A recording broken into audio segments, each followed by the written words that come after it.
दूसरा हमारे पास आएगा एलिमेंट्स। एलिमेंट्स हमारे पास तीन तरीके के हैं। एक का नाम है रजिस्टर, दूसरा हमारे पास है इंडक्टर एंड तीसरा हमारे पास है कैपेसिटर। ठीक है, बस देखना इधर। There are three elements in the electrical engineering. One is called the resistor, second is called the inductor, and third one is called the capacitor. यही तीनों हमारे किसी भी सिस्टम में यूज होंगे। जैसे हमारे पास मैकेनिकल सिस्टम है, कोई भी मैकेनिकल सिस्टम है, ध्यान देना यहाँ पे अपने क्लास में बर्डन कराने के लिए force multiplied by the displacement.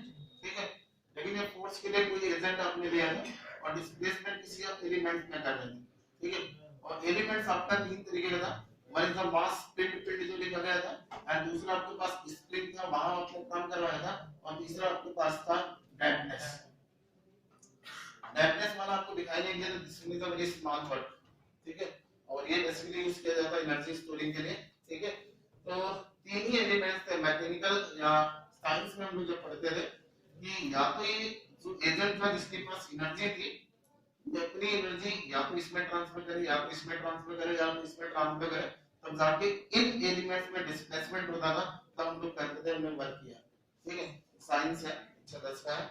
तो देखो मैंने बार बार बोला है कि इन्हीं सबको प्रैक्टिस करिए, आपका इलेक्ट्रिकल आ जाएगा, इन्हीं को प्रैक्टिस करिए, इलेक्ट्रॉनिक्स आ जाएगा, इन्हीं को प्रैक्टिस करिए, आपका मैकेनिकल आ जाएगा, जो भी आपको इंजीनियरिंग पढ़ना है यही सब में आप आ जाएगा। अब देखो ये चीज आपको आंख से दिखाई देता है, ये क्या है, आंख से दिखाई देगा। एलिमेंट्स कोई भी हो आंख से दिखाई देगा, चाहे वो मैकेनिकल का हो, चाहे वो सिविल का हो, चाहे जिस ब्रांच का हो, एलिमेंट्स आंख से दिखाई देंगे। उनकी प्रॉपर्टी आपको दिखाई दे या ना दे, वो डिपेंड होगा किस टाइप का एलिमेंट्स है। एलिमेंट जब आपको कोई बोले कैपेसिटर तो दिखाई देगा, और उसका डेफिनेशन दिखाई देने से बताना चाहिए। जैसे पिंड बोला जाए तो बताना उसमें कितने मॉलिक्यूल्स है, कितना वेट है, ये सब, और आंख से वो दिखाई देगा कि नहीं दिखाई देगा। स्प्रिंग की बात होगी, स्प्रिंग आंख से दिखाई देगा, ये स्प्रिंग की जो प्रॉपर्टी है एनर्जी स्टोर करने की, वो दिखाई नहीं देगा। आपकी एक्सिस पर हमारा आपकी एक्सिस पर आपके स्प्रिंग कोएफिशिएंट, ये सब इंटर हाई स्कूल का। ठीक है, तो अगर ये आपको चीजें दिखाई देती हो और ये इसको बहुत अच्छे से जानते हो, तो आप किसी भी इंजीनियरिंग को आप पढ़ सकते हो। जैसे ध्यान देना इधर, यहाँ भी केवीएल एंड केसीएल लगता था, लेकिन आपने कभी पढ़ा ही नहीं। इसी का एनालॉजी बना के यहाँ भी केवीएल केसीएल लगा के बड़े बड़े नेटवर्क को, बड़े बड़े सर्किट्स में क्या करना है, सॉल्व करना है ना। यहाँ पे जब काम होता था, जो पैरामीटर इंड्यूस्ड होते थे, वेलोसिटी निकल के आती थी, याद आ रहा है सबको, वेलोसिटी आएगा ना, किसी से वर्क करनेगा ना, डिस्प्लेसमेंट आएगा, दिखाइए डिस्प्लेसमेंट आएगा, इसके बाद क्या आएगा, एक्सीलरेशन आएगा। थोड़ा तेज करना हो क्योंकि उतना टाइम नहीं होगा बस ना आपके पास। वेलोसिटी, डिस्प्लेसमेंट और एक्सीलरेशन, यही सब चीजें आती है जब आप किसी मैकेनिकल पे काम करते हो। पंखा भी चालू करते हो, ऐसे मैकेनिकल है, बाहर बेल्ट है, इसमें 1 केजी 2 केजी का रोटर है, तो सबसे पहले एक्सीलरेशन आता है, वेलोसिटी एक्सीलरेशन सब आना शुरू हो जाता है। पंखा भी है मैकेनिकल है, आंख से दिखाई दे रहा ना, 2-3 केजी का होगा कि 50 ग्राम का है, 2-3 केजी का होगा। हाँ, तो इसमें भी आपको दिखाई देगा, देखना है ध्यान से। तो इसमें क्या करना होता है, जैसे ये आपका पिंड है, ये इसमें स्प्रिंग लगा, ठीक है, और सपोज करो डैम्पनेस, डैम्पनेस आपने एग्जांपल बहुत सारा, हवा भरते हो या पंपिंग करते हो, सब डैम्पनेस ये का डैम्पनेस, हवा भरते हो कभी, हाँ, स्ट्रोक में हवा भरा जाता था पुराने जमाने में, ऐसे प्रिंसिपल तो उसी के। अब देखो ये m मास है, ये स्प्रिंग का कोएफिशिएंट है, इस डैम्पनेस, इसका डैम्पर का डैम्पनेस d, डैम्पर का dampness d, spring coefficient k and mass का माध्यम r होता है। ठीक है, एक्सटर्नल एजेंट यहाँ पे आया कोई f, ठीक है, और इसने यहाँ पे फोर्स लगाया, इसमें डिस्प्लेसमेंट होगा ना, ये दबेगा ना स्प्रिंग, मान लिया x दब जाए, ठीक है, बोलेगा ना मिस, तो यहाँ पे आपने पढ़ा होगा न्यूटन्स लॉ, क्रिया का प्रतिक्रिया, वही चीज वहां पे केवीएल कैसे जब आएंगे, पढ़ा ना ये सब, क्रिया का जितना आप बाहर से फोर्स लगाओगे उतना जो पिंड जितने भी लगे हैं सबके सब उसका क्या करेंगे, विरोध करेंगे। दैट मीन कौन कौन विरोध करेगा, मास भी विरोध करेगा। मास अपने अवस्था परिवर्तन का विरोध करता है जड़त्व के नियमानुसार, ठीक है। दैट मीन एफ एम विरोध करेगा, दूसरा एफ के विरोध करेगा, तीसरा एफ डी विरोध करेगा, सबके सब विरोध करेंगे, है ना। जितने भी एलिमेंट्स होंगे सबके सब विरोध करेंगे, कोई दिक्कत है किसी को, नहीं है ना।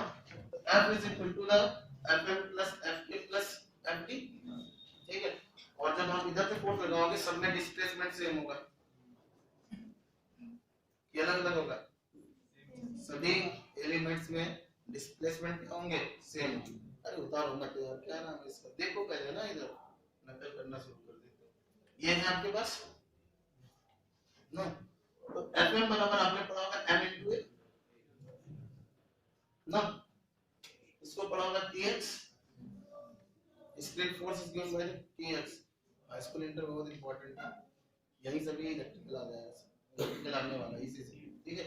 एंड इलेक्ट्रॉनिक सब Fd d into v, dynamic force is given by the d into v।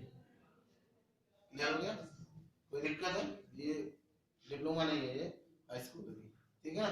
Now कोई भी क्वाड्रेटिक इक्वेशन लिखा जाता है तो या तो उसका वेरिएबल सेम होना चाहिए, लेकिन अभी देखो एक तो वेरिएबल एक्सेलरेशन है, दूसरे में वेरिएबल पोजीशन डिस्प्लेसमेंट है, तीसरे में वेरिएबल वेलोसिटी है ना। इसको भी हमने आज पूरी तरह पढ़ा है ना। दूरी बराबर 4 गुणे समय ना, या 4 बराबर दूरी बटे समय, उल्टा कर दिए, थोड़ा सा गड़बड़ा ना जाए, थोड़ा सा यही पढ़ा है ना। राष्ट्रीय बराबर del x upon del t, बोला याद नहीं क्या सबको, एक्सेलरेशन बराबर del v upon del t, एक परिवर्तन की दर त्वरण ना, ये है ना। ये एक काम करते हैं, इसमें एक ही वेरिएबल चाहिए ना, तीन वेरिएबल, तीन है, एक्सेलरेशन है, x है, डिस्टेंस है एंड वेलोसिटी, एक वेरिएबल ले लेते हैं तभी क्वाड्रेटिक इक्वेशंस बनते हैं। बन गया f बराबर m into del v upon del t, सही है, वेरिएबल यहां x ही है ना यहां पे, ठीक है। kx प्लस क्या हो जाएगा d del x upon del t, अभी यहां भी d है, d की जगह रख दें इसको, तो f बराबर हो जाएगा m double derivative of the x upon del t plus d del x upon del t plus kx। कोई कंफ्यूजन है, कोई दिक्कत है नहीं है ना। अच्छा बस आइए, यहाँ आपके पास तीन एलिमेंट्स, अब हमें जानना है कि जो एक अच्छा 10 में हमने पढ़ा था उसको जब प्रैक्टिलाइज किया गया इंजीनियरिंग में, उसका नाम क्या रखा जाएगा, मास का क्या नाम रखा जाएगा, स्प्रिंग का क्या नाम रखा जाएगा, मैग्नेटिक का क्या नाम। देखो यहाँ भी रेजिस्टर का आपने सिंबल ये हो गया, कोई दिक्कत नहीं, इंडक्टर का सिंबल ये हो गया, ठीक है, एंड कैपेसिटर का सिंबल ये हो गया। अगेन ये तीनों सीरीज में हमारे यहाँ सोर्स या तो वोल्टेज सोर्स होगा, जो कल पढ़ा है आपने, या करंट सोर्स होगा। सबसे पहले हम वोल्टेज सोर्स से पढ़ते हैं, हमारे पास तो दो सोर्स है ना, तो याद रखते हैं, कल हमने पढ़ लिया, कल मतलब प्रीवियसली वोल्टेज सोर्स हम पढ़ रहे, ठीक है।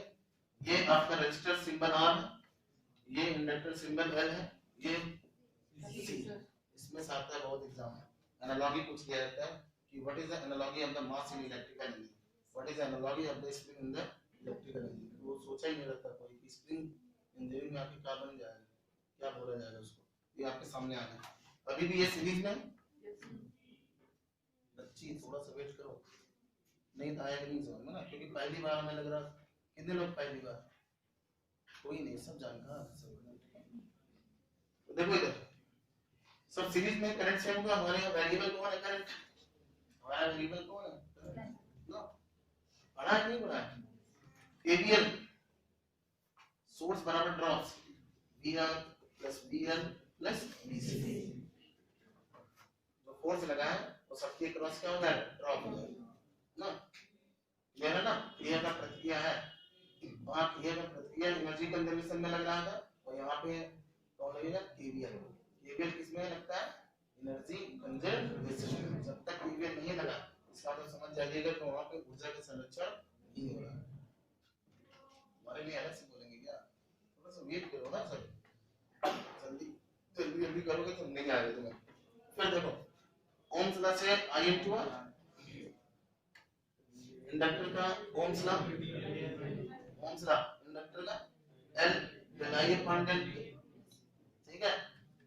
Ohm's law for the capacitor 1 by C integration of I del T। पढ़ा है सबने? किसने नहीं पढ़ा है? सबने पढ़ा ना। फिर करंट हमने पढ़ लिया, करंट बराबर होता है रेट ऑफ चार्ज, पढ़ लिया है सर, खत्म है, ठीक है ना। तो V is given by the, हम देख रहे हैं R I del Q upon del T। यहाँ चार्ज मूव करता है, मूवमेंट इलेक्ट्रिकल इलेक्ट्रॉनिक्स में कौन होता है? चार्ज, ठीक है। चार्ज इज द वेरिएबल, ठीक। L double derivative of the Q upon del T square 1 upon C, ये समाकलन वो अपना कट जाएगा ना, Q upon C, केवल Q बचेगा, Q upon C, सही है। समाकलन है, अवकलन रहेगा तो कैंसिल, बड़ा मैथमेटिक्स है, कोई दिक्कत नहीं ना। तो यहाँ भी देखो वेरिएबल एक हो गया, ये भी सेकंड ऑर्डर का क्वाड्रेटिक इक्वेशन है, ये भी सेकंड ऑर्डर का क्वाड्रेटिक इक्वेशन है। बीमाएं सेम है, अगर किसी बीमा सेम है तो वहां पे बराबर किया जा सकता है, गुणा किया जा सकता है, बढ़ाना रखना मारा ना। बीमा था एक फिजिक्स में पहला अध्याय देखा था, वहां पे अगर बीमाएं सेम है तो उनको हम जोड़ सकते हैं, घटा सकते हैं, बराबर कर सकते हैं, ठीक है। ध्यान देखो आगे आंसर आपका। इसका मतलब जो साइंस में हम लोग फोर्स बोल रहे थे या मैकेनिकल में जो फोर्स बोल रहे थे वो इलेक्ट्रिकल इंजीनियरिंग में वोल्टेज होगा। जो साइंस में हम लोग बोलते हैं डिस्प्लेसमेंट होता है, इलेक्ट्रिकल इंजीनियरिंग या इलेक्ट्रॉनिक्स इंजीनियरिंग उसको बोला चार्ज। आ रहा है, दिखाई दे रहा नहीं आ रहा, बता देना। आपका सेकंड डेरिवेटिव साहब m है। मास जो बोला जाता था साइंस में, मैकेनिकल में जो बोला पिंड पिंड का डेफिनेशन दिया जाता है, वो इलेक्ट्रिकल में आज के बाद m होगा, इंडक्टर। अरे डबल डेरिवेटिव क्या मजाक करते हो। अच्छा उसको भी रीअरेंज कर दे क्या, इतना पंचा ना दिखाओ, कॉपी नहीं करना है कि एक लाइन और बढ़ा देते, रीअरेंज करते हैं। ये हाई स्कूल गया इंटर की जो देखता था कितना पन्ना भर रहा है। ए हेलो, इधर देखो हमारे सामने, ठीक है ना, नीचे मत देखना, कॉपी में मत उतारो ना। अभी 2 मिनट लगेगा ना, 1-2 मिनट और बस। m बराबर क्या होगा इंडक्टर, बोलो यार जल्दी से। उसके बाद देखो सिंगल डेरिवेटिव है, यहाँ d है, डैम्पनेस जो बोला जाता है वहां क्या होगा, सही है। वहां देखो, अरे यहाँ पे स्प्रिंग जो है, स्प्रिंग कोएफिशिएंट सा k है, तो यहाँ पे कौन होगा 1/c, ठीक है। ध्यान से देखते जाना। यहाँ पे देखिए derivative of del x upon del t, that's mean यहाँ पे derivative upon del t, derivative of del x upon del t और द वेलोसिटी, और यहाँ पे बोला जाएगा इसका ध्यान देना, जब तक पंखा चल रहा है इसकी वेलोसिटी तब तक करंट है, अगर पंखा खड़ा है ना करंट नहीं, अपने आप देखो आराम पे रखना नहीं। अगर रेडियंट इनर्जी कर देंगे, रेडियंट वेलोसिटी है, मतलब 100% है उसमें current.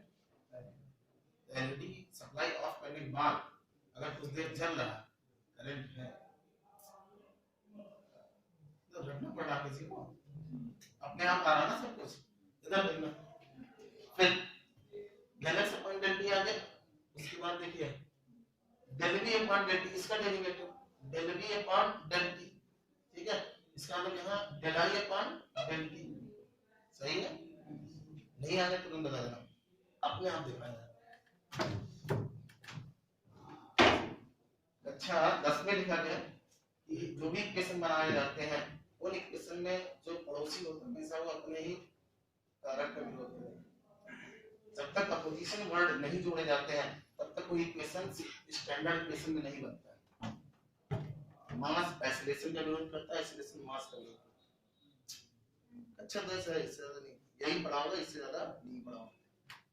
Spring coefficient displacement of the spring का विरोध करता है और डिस्प्लेसमेंट स्प्रिंग कोएफिशिएंट का विरोध, दोनों एक दूसरे जब तक विरोध नहीं करते हैं तब तक ऊर्जा संरक्षण पॉसिबल नहीं है। जो भी इक्वेशन बनाए गए हैं चाहे साइंस हो चाहे टेक्नोलॉजी हो, हमेशा उसके बदल में उसका विरोध करने वाले कबीर दास निंदक नियरे, इसलिए ऊर्जा संरक्षण के लिए, ठीक है ना। इसका विरोध ये करता है, इसका विरोध ये करता है। हवा करते हो ना, वेलोसिटी डैम्पनेस का विरोध करेगा और डैम्पनेस कहेगा नहीं वेलोसिटी नहीं आना चाहिए उस इसमें एयर में जो पंपिंग करते हो आप।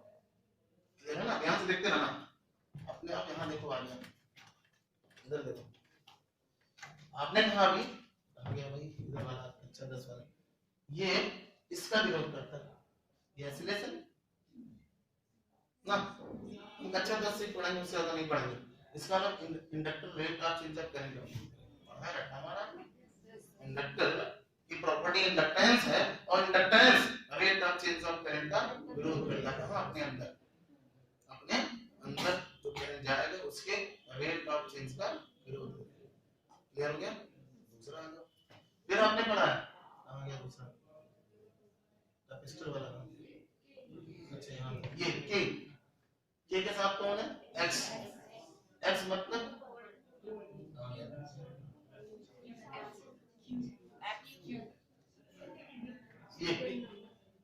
ये है ना, के के साथ ये के का फोर्स किससे दिख रहा है? x से ना, इसका मतलब कैपेसिटर का फोर्स किससे दिखेगा? q से। क्लियर है ना? फिर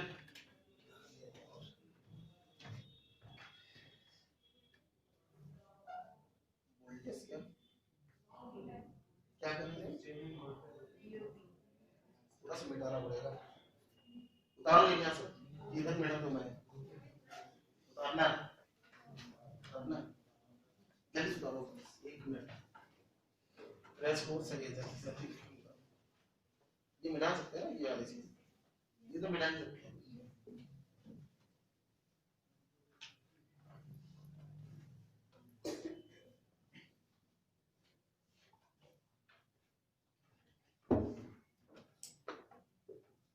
इसको बोला जाता है एफबी एनालॉजी।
इधर देखिए, इधर देखते रहिए, मास का आपने पढ़ा है एनर्जी हाफ mv स्क्वायर ना, हाफ mv स्क्वायर कितना इसकी एनर्जी हाफ l यहाँ पे v रखा हमारा समझे ना, रखता तो नहीं है आज कुछ ज्यादा नहीं आ रही, आप सोचते थे कहां से फॉर्मूला करना, कक्षा 10 कुछ ज्यादा नहीं हां।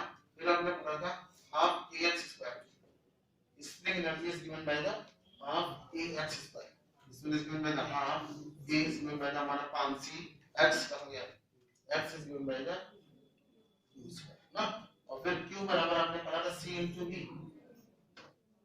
यही पढ़ा ना, सब यहीं से आ जाएगा, x बराबर ना c बराबर 1 अपॉन k हो जाएगा, v बराबर क्या हो जाएगा आई ना।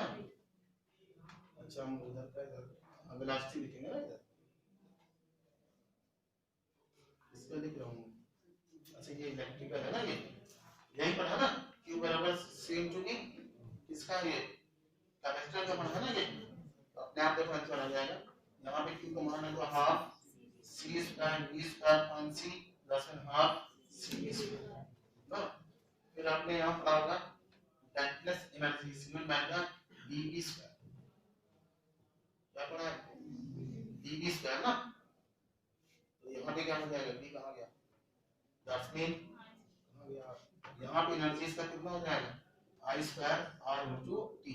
ठीक है, तो यहाँ पे टी के साथ ये इसका एनर्जी है, लेकिन एनर्जी समय के साथ दिखाया जाएगा, इसमें समय की जरूरत नहीं है, लेकिन डैम्पनेस में समय, जितना देर तक आप देखिएगा पंपिंग करते रहोगे कुछ देर बाद उसका हीट दिखाई देगा, तुरंत नहीं दिखाई देगा, जितनी देर तक पंप करते जाओगे उसके अकॉर्डिंग उसकी एनर्जी लेवल बढ़ता जाएगा, यहाँ भी समय रहेगा उसके अकॉर्डिंग वहाँ भी आई स्क्वायर आर इंटू ना। तो जो ये आपकी चीजें थी वही यहाँ पे थी, कभी कभार इसका एनालॉजी भी पूछ लिया जाता है, जो आप सोच रहे थे कि साइंस में ये है या मैकेनिकल में है तो इलेक्ट्रिकल में क्या बनेगा, क्योंकि ऊर्जा संरक्षण ही होना है, जो ऊर्जा इधर है वही ऊर्जा उधर रहेगा, लेकिन नाम बदल जाएगा, नाम क्या हो जाएंगे, बदल जाएंगे। तो आज के बाद ये नाम याद रखना है कि अगर फोर्स वोल्टेज एनालॉजी पूछा जाए, ये force voltage analogy electrical use करता है, इलेक्ट्रॉनिक्स वाले फोर्स करंट एनालॉजी यूज करते हैं, क्योंकि उनके यहाँ मैक्सिमम सोर्सेज कौन सा है, करंट है ना, तो उनके यहाँ फोर्स करंट एनालॉजी चलेगा, उनके मैक्सिमम सर्किट्स क्या होंगे, पैरेलल में चलते हैं। तो इसी जो इस सीरीज हमने बात किया था ना, इसी को पैरेलल में कर लीजिए, अपने आप देखिएगा ये वो भी आ जाएगा, फोर्स करंट एनालॉजी भी आ जाएगा। ठीक, किसी को कुछ पूछना है इसमें, बहुत टाइम नहीं दे पाएंगे हम, लेकिन मैं शायद समझ में आ गया हो कि ये कुछ बाहर का नहीं था, अब एलिमेंट्स हम पढ़ सकते हैं। ओके, अगर हम रजिस्टर का आपको डेफिनेशन बताएंगे, रजिस्टर की प्रॉपर्टी बताएंगे ना, तो आपको समझ में आ जाएगा कि हम की बात हो रही है। अगर हम इंडक्टर का प्रॉपर्टीज बताएंगे इलेक्ट्रिकल वाले का, तो समझ में आ जाएगा कि यहाँ की बात हो रही है। मतलब जो प्रॉपर्टी यहाँ मिलेगा वही प्रॉपर्टी आपको कहाँ मिलेगा, मास में आपने पढ़ा है कि mass equal to the energy, Einstein equation E बराबर mc स्क्वायर ना, इंडक्टर की एनर्जी लेके चलेगा, मास के पास पावर नहीं होता, पता है नहीं, और ऊर्जा होती है। तो गांव वाले कहते हैं बेटा इस देही में घमंड ना करा, ये सुना कि नहीं सुना, तब गई पता ना, जो भी गांव होगा उसको पता होगा, एकदम सीधी बात, देह मतलब पिंड की बात कर रहा है ना, इसलिए इलाहाबाद में आना कभी घबराना नहीं, जितना देह का वेट चेंज होगा उतना ही एनर्जी कंजर्वेशन ज्यादा होगा, मोटा मत होना, ज्यादा मोटा हो जाए एनर्जी स्टोर मत करना, एनर्जी कंजर्व करना, ठीक है ना। अगर जो मोटा बना, मैं बार बार कहता हूँ उसके लिए खतरा है, उसके लिए खतरा है। आगे बढ़े, कोई दिक्कत है किसी को, आ रही है एलिमेंट्स, यही करंट एनालॉजी अपने बना लोगे, इलेक्ट्रॉनिक्स वालों को जरूरत है इसकी, हमारे यहाँ तो इलेक्ट्रिकल फोर्स वोल्टेज ही चलता है, ठीक है ना। अगर बोलो यार तेजी से, हमारे यहाँ सब काम एलआर एलआर करेगा, इनके यहाँ देखिएगा आरसी आरसी, ठीक है। क्यों, क्योंकि मैकेनिकल में सबसे ज्यादा काम कौन करता है, या साइंस में सबसे ज्यादा काम कौन करता है, ठीक है, इसीलिए हम सबसे ज्यादा एनर्जी किसके पास रखते हैं, एल, जितने भी मोटर मशीनें बनाते हैं सब कहाँ एनर्जी स्टोर करवाते हैं, एल एल। अभी देखना इनका चेंज हो जाएगा इलेक्ट्रॉनिक्स वालों, जानना है इलेक्ट्रॉनिक्स वालों कितने लोग बैठे, अभी तक नहीं पता है क्यों आप सीआर यूज करते हो, नहीं पता, नहीं बताना है, यही पे बगल में देख, जिससे पता चलता है कौन किसका उपयोग करेगा अपने इंजीनियरिंग या टेक्नोलॉजी में। करंट का यूटिलाइजेशन किसमें होता है, पैरेलल में, ये पहला रजिस्टर पैरेलल में आ गया, दूसरा इंडक्टर पैरेलल में आ गया, और तीसरा आपके पास कौन था, ठीक है। इस करंट का मान I है, यहाँ पे आपका R है, यहाँ पे आपका L है, यहाँ पे आपका C है, यहाँ IR करंट, यहाँ IL करंट, यहाँ पे IC, ना पैरेलल में नोडल एनालिसिस या KCL आने वाला बराबर जाने वाला, कोई दिक्कत है कुछ बता दो, यही है ना। सीरीज में KVL सोर्स बराबर जो वोल्टेज लगाया गया वो एलिमेंट्स के क्रॉस में क्या हो जाएगा, ना फोर्स बराबर ड्रॉप्स, ना न्यूटन्स, ठीक सेम चीजें हैं वहां पर, मतलब ये घबराना नहीं है, जैसे वहां पे पोलैरिटी देखी जाती थी वही पोलैरिटी आपको यहाँ भी देखना है, कहीं से अलग से नहीं पढ़ना, ध्यान देना। आई अब यहाँ ये सोर्स है, जैसे मैकेनिकल में सोर्स कौन था, फोर्स वाला ना, वैसे यहाँ आई कौन है, सोर्स, जो कल आपने पढ़ा है I R B upon R, मान लिया इन दोनों नोड के बीच का वोल्टेज कितना है, V, ठीक है, तो आई आर कितना करंट होगा, V upon R, PD upon resistance according to the Ohm's law, ठीक है, प्लस IL इंडक्टर का करंट, जैसे वोल्टेज इक्वेशन लिखते हो V बराबर L del I upon del V, ये लिखो ना, V del T is given by the del I, integration कर दो दोनों साइड, अब यहाँ I बराबर हो जाएगा 1 upon L integration of V, सही है, यही इक्वेशन पढ़ा ना आपने इंडक्टर में, ये करंट इक्वेशन हो गया, ये हो गया 1 upon L V del T, ये वोल्टेज है, वेलोसिटी में समझ लेना, ठीक है, plus IC is given by the C del V upon del T, inductor का करंट, ठीक है, तो IC C del V upon del T, ठीक है, अब देखो इसको हमें इस फॉर्म में लाना, तभी हम कंपैरिजन कर पाएंगे, अन्यथा कंपैरिजन नहीं कर पाएंगे, क्लियर है ना, कोई दिक्कत है, उस फॉर्म में लाना, तो फैराडेज लॉ से हमने पढ़ा हो, फैराडेज लॉ कि वोल्टेज बराबर होता है rate of change of flux linkage, Faraday's हमारे यहाँ ना भूलिएगा, लेंथ हमारे यहाँ ना भूलिएगा, साइंस में जैसे आप न्यूटन्स एंड क्रिया प्रक्रिया ये सब नहीं भूलते, चाणक्य का नियम, क्रिया प्रक्रिया एंड न्यूटन्स, वैसे इलेक्ट्रिकल वाले, इलेक्ट्रॉनिक्स वाले जहाँ पे एनर्जी कंजर्वेशन हो रहा है, लेंज लॉ को ना भूले, ठीक है, एंड फैराडेज लॉ को ना भूले, सेम एनालॉजी है, जो वहाँ पे थे वही यहाँ पे आ गया, ठीक है ना, तो ये पढ़ा है, induced voltage is equal to the rate of change of flux linkage, अरे यार इसी को आप फिर पढ़ते हो, N del phi upon d, psi flux linkage है, ये लिंकेज है, कितना आपके दिमाग में मेरा फ्लक्स जाके लिंक हो रहा, और ये फाई है कितना फ्लक्स मैंने प्रोड्यूस किया, और फिर घुमा घुमा के कितने कॉइल से बना के फेंक दे रहा हूं आपके पास, वो आपका एन फाई होगा, ठीक है, तो साई बराबर होता है एन फाई, ठीक है, पैदा करेंगे कम, लपेटेंगे उसको ज्यादा, ठीक है, जिससे कि मैग्नीट्यूड अपने आप क्या हो जाए, बढ़ जाए, ठीक, तो ये फैराडेज लॉ था, V बराबर del psi upon del, clear है, कोई दिक्कत है, आइए, I बराबर 1 अपॉन बोलो जल्दी से, V del psi upon del V, सही है, plus 1 upon L V psi की वैल्यू, सही है, कहीं दिक्कत कुछ लेना जरूर, C del V upon del T, double derivative of the psi upon del T, ये भी सेकंड ऑर्डर का क्वाड्रेटिक इक्वेशन, ये भी सेकंड ऑर्डर का क्वाड्रेटिक इक्वेशन, यो ए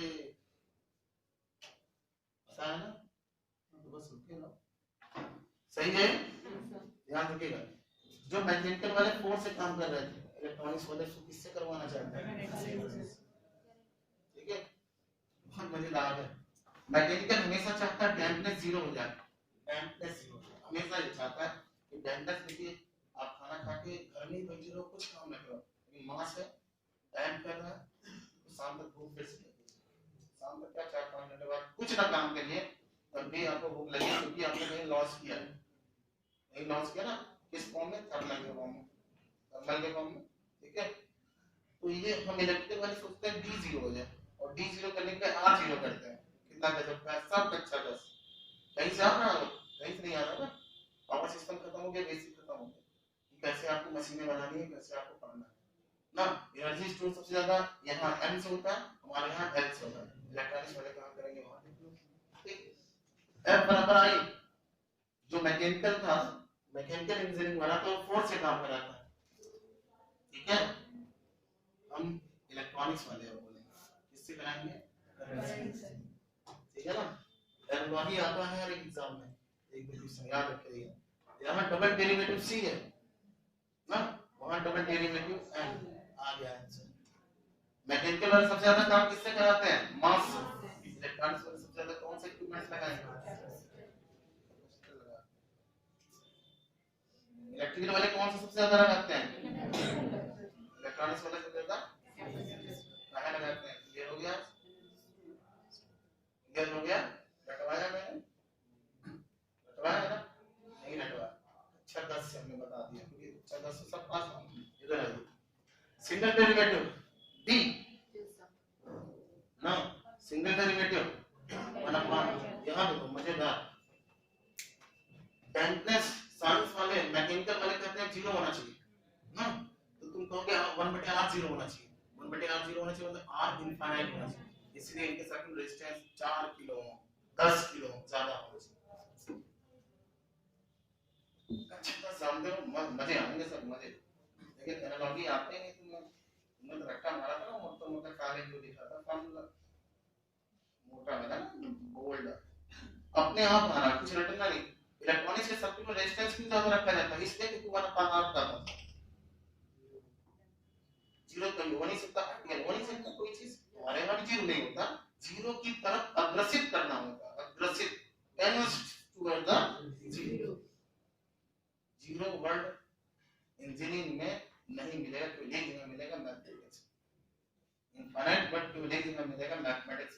इंजीनियरिंग में ना तो जीरो होता है ना तो जीरो मतलब मीन, इनफाइनाइट मतलब मैक्स। आप जो भी चीजें लिखते हो हमेशा मीन एंड मैक्स फॉर्म में लिखो इंजीनियरिंग, ठीक है ना, ये भी क्लियर हो गया।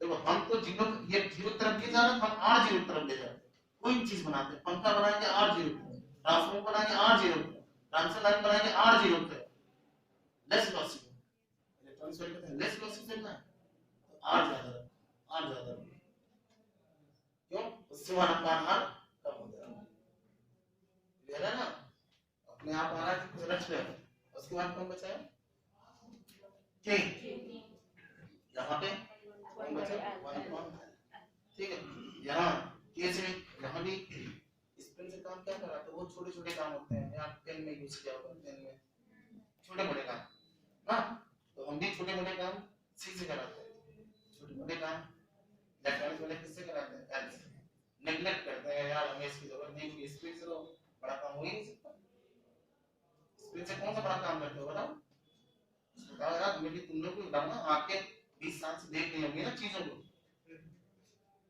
20 साल और लोगों का उम्र हो गया होगा, पहले 17 को 18, ये इतने साल से देख रहे होंगे ना आंख से, बताओ स्क्रीन से बड़ा बड़ा काम कहाँ होगा, हाँ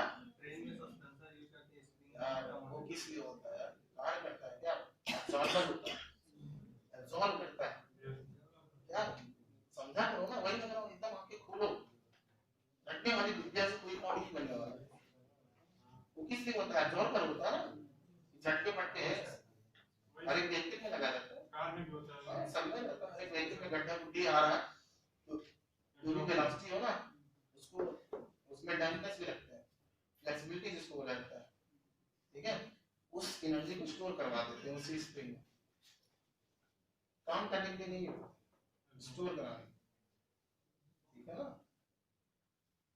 काम तो यहाँ कर लो पेन में जो इससे काम कर, डिस्प्लेसमेंट करा के काम करा, तो डिस्प्लेसमेंट नहीं होगा तो पेन का वो पिन बाहर नहीं निकलेगा, स्प्रिंग करा तो पेन काम नहीं करेगा, करेगा करेगा, क्लियर है ना, तो वही चीज वहां पे, अब देखो यहाँ पे नेक्स्ट, वहां पे देखो डिस्प्लेसमेंट होता है, बहुत ध्यान से समझिएगा, वहां देखो डिस्प्लेसमेंट होता है तो यहाँ पे फ्लक्स लिंकेज होता है, जहां कैपेसिटर बॉक्स, बहुत ध्यान से, जहां कैपेसिटर बॉक्स है वहां पे फ्लक्स लिंकेज आया, ठीक है, इलेक्ट्रॉनिक्स वाले मैग्नेटिक फील्ड से नहीं घबराते, इलेक्ट्रिक फील्ड से घबराते, इलेक्ट्रिकल वाले मैग्नेटिक फील्ड से घबराते हैं, मजे हैं सब देते अपने आप से बात, कोई रटने की जरूरत नहीं, क्योंकि इनके एनालॉजी में सब कुछ दिया हुआ,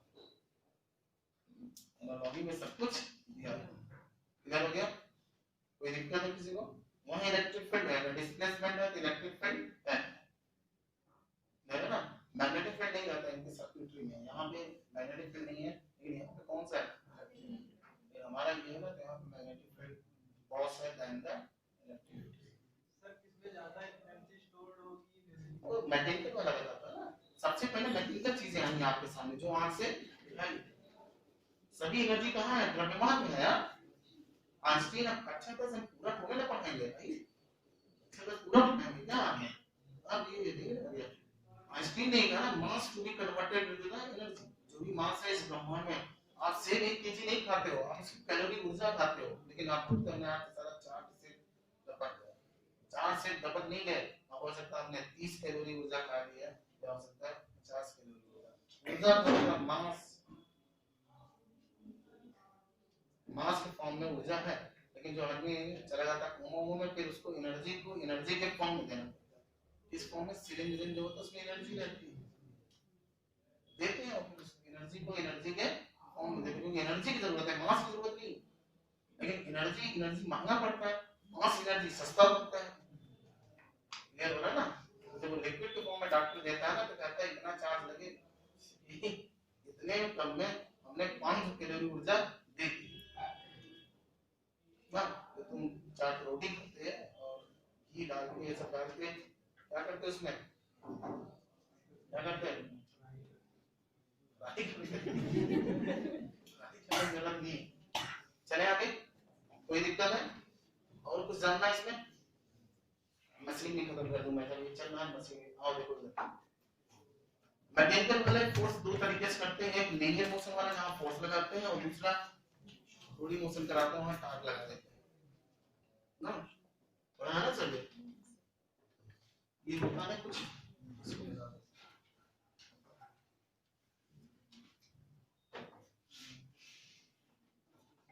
इसको बोला जाएगा फोर्स करंट एनालॉजी, और हमेशा याद कर लेना, हम तो रट लिए dmk बराबर rl1/c।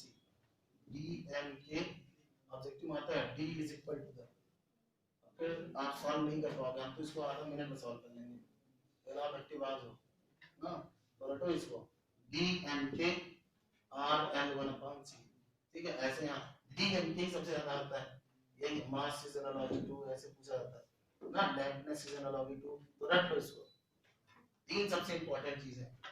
और फिर वो रेगुलर में आएगा उसको तो हम कितने पता समय इसको बताऊंगा, 2 दिन लगेगा, ठीक है ना। अभी तो उतना डीप नहीं बता सकते, टाइम नहीं है। अब आइए इधर देखिए, मशीनें चलाना है, मशीनें चलाना है। इधर देखो, यहाँ जो मैकेनिकल फोर्स है, ये जब लीनियर वेलोसिटी चाहिए और जब इसको एंगुलर चाहिए तो ये ओमेगा होगा, है ना। तो ये फोर्स किसमें लग जाता है, टार्क, ये पिंड है, यही मास पिंड है, और इस पे फोर्स लगा के हमने डिस्प्लेसमेंट कराया, उसके साथ साथ यहाँ वेलोसिटी एक्सीलरेशन ये सब मिलेगा। अब इसी पिंड को, इसी उतने ही मास का पिंड है, लेकिन अब इसको हम घूर्णी मोशन करा रहे हैं एक पर्टिकुलर रेडियस के अराउंड, ठीक है ना। तो अब इस पर्टिकुलर मास में जो बोला जाएगा टार्क पैदा होगा, एंगुलर वेलोसिटी आएगी, अल्फा आएगा, एंगुलर एक्सीलरेशन आएगा, पढ़ा है सबने ना। और ये मास कन्वर्ट हो जाएगा इनर्शिया, ठीक। और जे बराबर अगर गोला है तो जे बराबर mr स्क्वायर, रट्टा मारा हमने सबने बच्चा बस, पढ़ा ना। इनर्शिया बोला जाएगा, मास नहीं बोला जाता है। जब बॉडी वेट करता है ना वो क्या बोला जाता है, इनर्शिया। जब पढ़ा है सब सही है, कोई कंफ्यूजन है नहीं है ना। ये देखो इसको मैं लिख रहा हूँ, फोर्स टार्क एनालॉजी, मैकेनिकल का मैकेनिकल, लेकिन उसका रोटेशन का परिवर्तन हो रहा है। जैसे लीनियर मोशन है, दूसरा एंगुलर, ठीक है। ये लीनियर मोशन है, यहाँ पे एंगुलर हो, सही है। यहाँ पे लीनियर एक्सीलरेशन है, यहाँ पे एंगुलर हो ना। यहाँ मास है तो यहाँ पे इनर्शिया होगा, यहाँ स्प्रिंग यूज नहीं होता है तो जीरो होगा, उल्टी गति में स्प्रिंग यूज होता है, हो सकता है, लेकिन पढ़ाया नहीं है। आते हैं स्प्रिंग का कॉम्बिनेशन भी बहुत तरीके होता है, उससे घूर्णी मोशन भी करा सकते हो, ठीक है। लेकिन साइंस में ना किया जाता है क्योंकि छोटे मोटे काम है, कंट्रोल स्ट्रेटजी के काम है, इसलिए हम लोग करते नहीं होता, ठीक है ना। इधर देखना, k बराबर कैंसिल, x नहीं है, नहीं यूज होता, क्या लिखो, जीरो लिख देना, समझ में आ रहा है ना। स्प्रिंग लगाते हो क्या काम, गोला वाला काम करना नहीं होता भाई, प्रैक्टिकली नहीं होता। इन कंट्रोल स्ट्रेटजी में यूज कर सकते हो, यहाँ डैम्पनेस है तो यहाँ भी डैम्पनेस है, क्लियर हो गया, कोई बचा तो नहीं है, हो गया ना। अब देखो इधर ये लिखा हुआ है, मतलब फोर्स टार्क एनालॉजी और टार्क वोल्टेज एनालॉजी। इसका मतलब जब तक वोल्टेज नहीं आएगा तब तक यहाँ टार्क पैदा नहीं होगा, समझिएगा। अच्छा सा आया कुछ समझ में, जब तक वोल्टेज नहीं, इलेक्ट्रिकल से मैकेनिकल कन्वर्ट कर रहे हो ना, ऐसे जनरेशन में जब तक टार्क नहीं आएगा टरबाइन और रोटर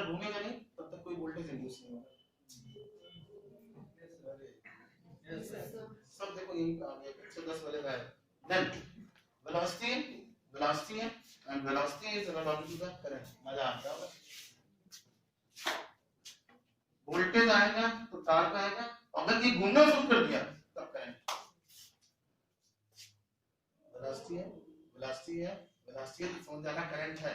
स्विच ऑफ करने के बाद भी पंखा चल रहा तो करंट है, याद कर लेना।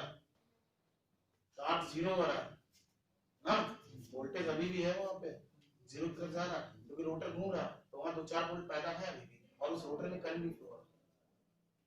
घूम कौन रहा? रोटर। स्टेटर में नहीं मिलेगा, लेकिन रोटर में करंट है एंड रोटर में वोल्टेज है। जब तक ये वोल्टेज रिड्यूस था और धीरे धीरे वो जीरो हो रहा है। नहीं आ रहा है, मतलब सिंपल है, सिंपल। ये सब मतलब इतने कॉन्सेप्ट की चीजें हैं कि सब आपका जो दुर्भाग्य से सब कबाड़ भरे हैं ना, कबाड़ धीरे धीरे निकलना शुरू हो जाते हैं कि हमें कहीं रखने की जरूरत नहीं पड़ेगी। सही है। इसीलिए जब कभी आपके घर में शॉर्ट सर्किट होता है ना तो करंट बाहर से नहीं आता, आप एनर्जी मीटर आप घर में शॉर्ट सर्किट यहाँ करा दो, एनर्जी मीटर में से खड़ा करा दो, वहां से देखना करंट नहीं बढ़ेगा। लेकिन आपने रखा हमारा सबके सब बंद होने वाला है, शॉर्ट सर्किट होने में इनफाइनाइट करंट फ्लो करंट होता है। हो सकता है 15, अभी नॉर्मल तो 3 एम्पीयर था, शॉर्ट सर्किट होते ही 15-20 एम्पीयर आ गया, इसी को इनफाइनाइट बोलते हैं सब लोग ना। 20 एम्पीयर आया, लेकिन आप वहां जाके एनर्जी मीटर देखो, वहां भी तो ये दिखा रहा होगा। इसका जो माहौल किसने खराब किया? अंदर वालों ने, अंदर वालों ने माहौल खराब किया। किसने? जितने भी इंडक्टिव, अभी बताया ना करंट, अब इनका रोटर का आके वायरिंग आना शुरू हो जाएगा। और यही सब लोग करंट क्या करते हैं घर में, जो शॉर्ट सर्किट होता है बढ़ा देते हैं, क्योंकि करंट हमेशा कहां से बढ़ाया जाता है? हायर वोल्टेज से लोअर वोल्टेज। ठीक है ना, एनर्जी किधर से किधर? हायर से लोअर, हमेशा एनर्जी किधर से? हायर से। ठीक है, देखो यही सब है आपके पंखे सब है ना, ये यहाँ स्विचेस है, अभी चल रहा है सब क्लोज ही होगा, समझ में आ रहा होगा ना सभी। अभी यहाँ एनर्जी मीटर लगा हुआ है, यहाँ से सप्लाई आपकी आ रही है, देखना 2 एम्पीयर है, 2 ही एम्पीयर होगा। लेकिन अगर किसी ने इस पंखे को जैसे 5-6 पंखे इसको शॉर्ट कर दिया, इसको शॉर्ट कर दिया, समझ में आ रहा? क्लियर है? शॉर्ट हो गया तो स्टेटर का सबका वोल्टेज कितना हो जाएगा? 0। शॉर्ट हो गया ना ये। लेकिन रोटर में तो इंड्यूस था ना 8-10 वोल्ट, स्टेटर में वोल्टेज अगर E है तो रोटर वोल्टेज SE होता है, रट्टा मारा होगा सब। रोटर का वोल्टेज कितना? SE, जहां S बराबर स्लिप और स्लिप बराबर होता है NS minus NR upon NS ना। और इसका मान 2% 3% ऐसे रहता है। मतलब अगर आपने 230 वोल्ट दिया है, पहले भी मैंने बताया 230 वोल्ट से रोटर नहीं चल रहा, 230 वोल्ट के 2-3% से चल रहा, मतलब 5 वोल्ट से 6 वोल्ट से ना। अब रोटर में 6 वोल्ट है, लेकिन स्टेटर का वोल्टेज कितना है? 0। शॉर्ट सर्किट हो गया ना, पंखे सब चल रहे थे ना, पंखे सब चल रहे थे तो रोटर में 6 वोल्ट तो है, लेकिन स्टेटर का वोल्टेज कितना हो गया? 0। अभी स्टेटर का वोल्टेज 230 था, रोटर का 6 वोल्ट था, तो स्टेटर से कहां आ रहा था करंट? रोटर। अभी शॉर्ट सर्किट हो गया तो स्टेटर का 0 हो गया, रोटर में भी 6 वोल्ट है क्योंकि तो घूमता रहा ना अभी, ऐसा है ना स्लिप है। अब किधर से किधर करंट जाएगा? रोटर से। आपकी वायरिंग में करंट का मान कम पड़ गया, यहाँ शॉर्ट सर्किट हुआ था, यहाँ शॉर्ट सर्किट हुआ था ना यहाँ पे, अब ये भी करंट यही देगा, ये भी करंट यही देगा। चौथा पंखा, पांचवा पंखा, छठवां पंखा, एसी, फ्रिज, सब कुछ कहां? सब इंडक्टर पे, इलेक्ट्रिकल है ना, इंडक्टर सब करंट कहां देगा? तो यहाँ पे वोल्टेज 0, शॉर्ट सर्किट मान। जबकि इसलिए नहीं दिया, इसलिए मैंने बिजली विभाग का मैंने दिया ही नहीं, इसलिए शॉर्ट सर्किट में हमारे ऊपर केस नहीं कर सकते आप। बड़े से बड़े दुकानों में आग लग जाती है, हमारे ऊपर केस नहीं कर सकता, हमारी गलती नहीं है। आपने सही सब प्रोटेक्टिव डिवाइसेस अपने घर में नहीं यूज किया, देयरफॉर आज हर एक रूम में एलसीडी लगने लगा। पहले घर की बात लगता, समझदार होना है धीरे धीरे। हर एक रूम में एलसीडी लगाते हैं कि कम से कम फॉल्ट यहाँ हो तो यहीं पर ट्रिप हो जाए, आगे इसका अच्छे या इसका सुपर पोजीशन आगे वाले रूम में या सीधे सीधे जहां से सप्लाई आ रही वहां रखने में पूरी वायरिंग में आग लग जाए। पहले ही होता था पूरी वायरिंग में, लेकिन आज एक टीवी बना के हर एक रूम में एलसीडी लगा दिया सबने, समझदार हो गए। इन गांव वाले अभी भी चिंदी चोरी करते हैं और तब बड़ा बड़ा खेल होता है ना, जिसके घर में इंडक्टिव डिवाइसेस का उस घर में शॉर्ट सर्किट करंट कम से कम होगा। अगर पंखा नहीं चल रहा है शॉर्ट सर्किट कर लो, करंट कम से कम, मत समझ रहा कि वो से कम नहीं सकते हो। और वहां पे करंट कम क्या है, कम हो जाएगा। क्यों कम हो जाएगा? क्योंकि ये इंड्यूस कोई चीज है ही, कोई चीज इंड्यूस नहीं है। पंखा चलता है इंड्यूस पैरामीटर, ठीक है। आइए देखो यहाँ ए था, यहाँ अल्फा था, लीनियर एंगुलर, और यहाँ पे ए बराबर क्या होगा, यहाँ पे बेलाई अपॉन वेलोसिटी, ये है ना। कोई दिक्कत हो तो तुम बता देना।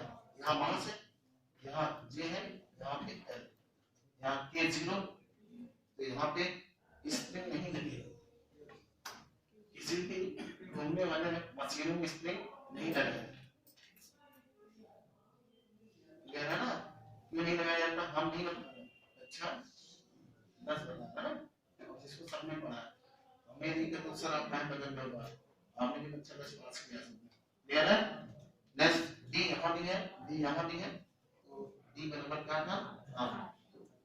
तो इलेक्ट्रिकल के जितने भी रोटरी डिवाइसेस होते हैं ना, सब अलार्म, चाहे डीसी मोटर हो, चाहे डीसी मोटर हो, चाहे ट्रांसफार्मर हो, चाहे जो रिलेटिव स्पीड है, ट्रांसफार्मर इज स्टैटिक मशीन, ये वहां पे रिलेटिव स्पीड है, सभी जगहों पे क्या रखा जा रहा है,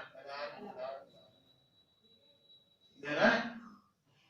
बोलो यार जल्दी से, जहां पे एनर्जी कन्वर्जन हो रहा है वहां एलआर ट्रांसफार्मर एंड आपका ट्रांसफार्मर कपलर, कपलर की प्रॉपर्टी अलग तरीके से आता है। कपलर क्या बताया ना, कपलर मतलब कौन, साइकिल का चेन ना, या गियर बॉक्स ट्रांसफार्मर है, गियर बॉक्स देखा ना, पहला गियर दूसरा गियर, गियर जो होता है ट्रांसफार्मर होता है, और जो उसका चेन होता है ट्रांसफर लाइन होता है, वो भी पढ़ते हैं। जैसे हम ट्रांसफर लाइन पढ़ते हैं, इलेक्ट्रॉनिक्स वाले ट्रांसफर लाइन पढ़ते हैं, वैसे मैकेनिकल वाले भी ट्रांसमिशन सिस्टम पढ़ते हैं। ट्रांसमिशन सिस्टम की जो यहाँ की ऊर्जा है कैसे ये ट्रांसमिट आगे हो, आप एनर्जी कहाँ देते हो, पिछले पहिए में, और जाता है कहाँ पे, अगले पहिए। अभी साइकिल चलेगा ना, चेन उतार तो कितने लोग साइकिल चला लेंगे आप लोग, ऐसे चलाओगे, इससे अच्छा पैदल चल लो ना, साइकिल चलो, पैदल चलना है, पैदल चलाना, साइकिल कहाँ चला रहा हो, बोलो ना, इसका जवाब है ना मेरे पास।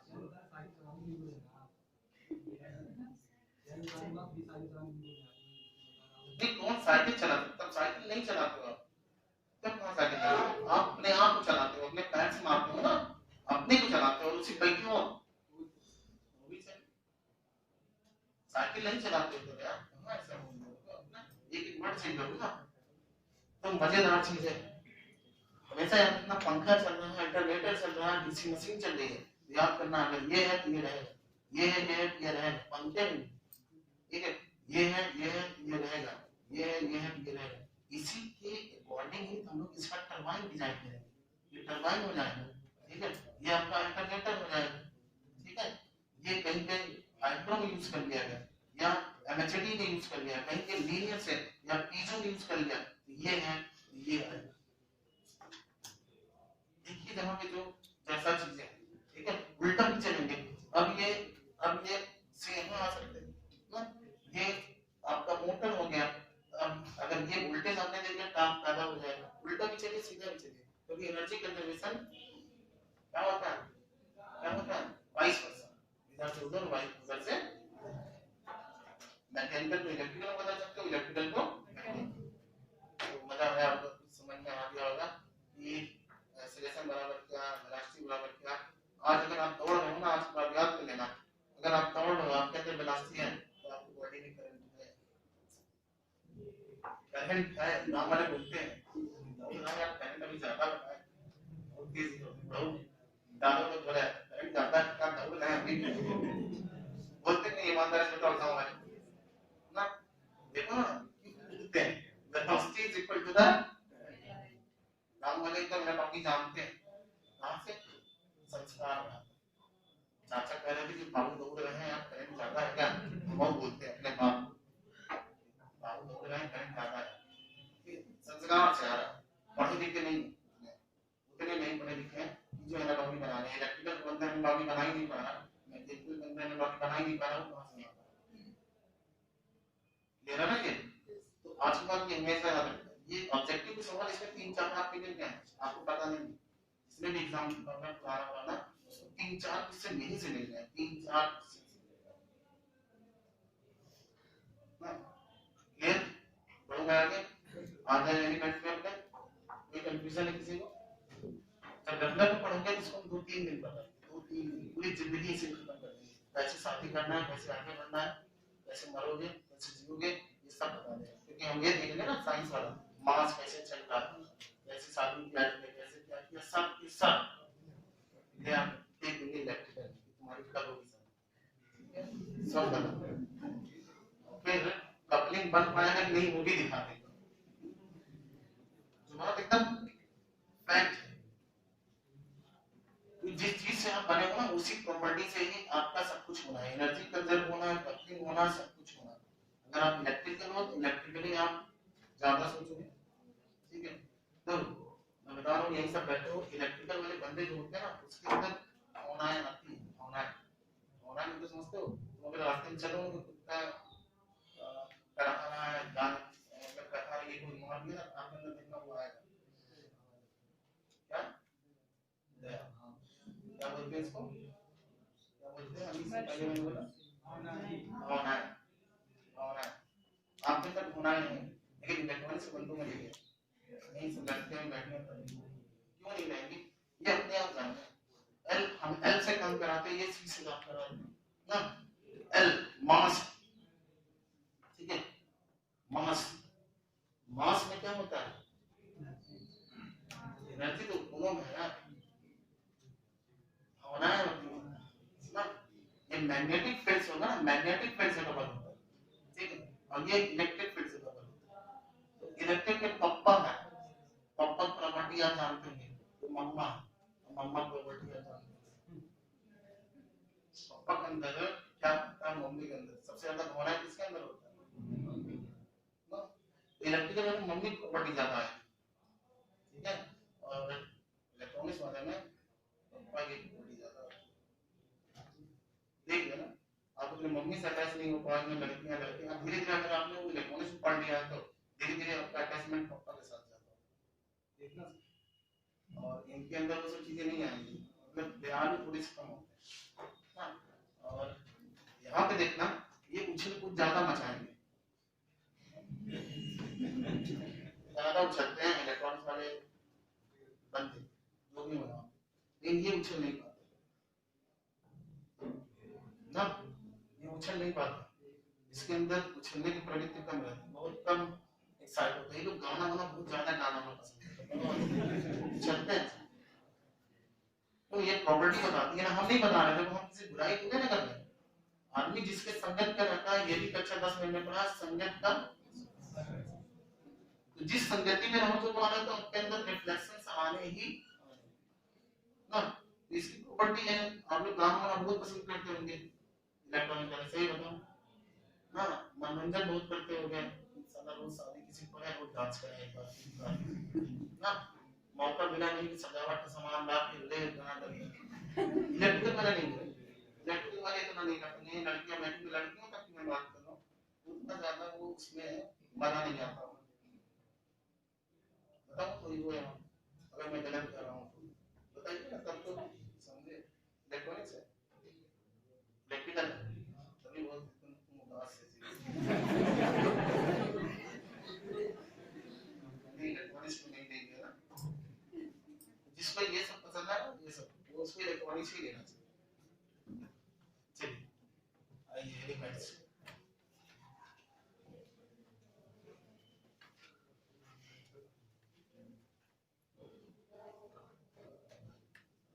अगर आपके मास्टर साहब ऐसे पढ़ा भी होते हैं शायद यहाँ आने की जरूरत ना पड़ती ना, आने की जरूरत पड़ती है, मास्टर साहब को आना नहीं चाहिए कहीं से, पता नहीं पढ़े या नहीं पढ़े। द फर्स्ट एलिमेंट जिसका नाम है, ठीक है, रजिस्टर, कौन बना what is the meaning of register, आप नहीं पढ़ा, चलो दोनों लोग बताओ,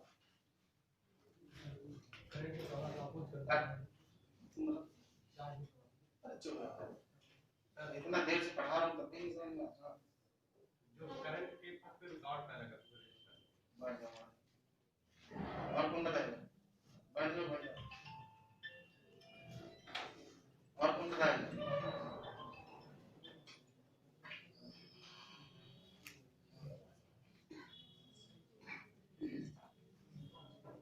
अभी वो गाड़ी गिरी है ऑफिस कहाँ करा दी है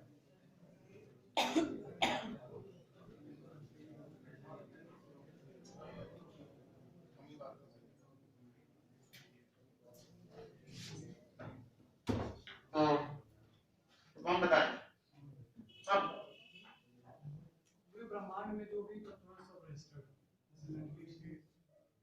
सभी में सही बात है आप भी रजिस्टर हो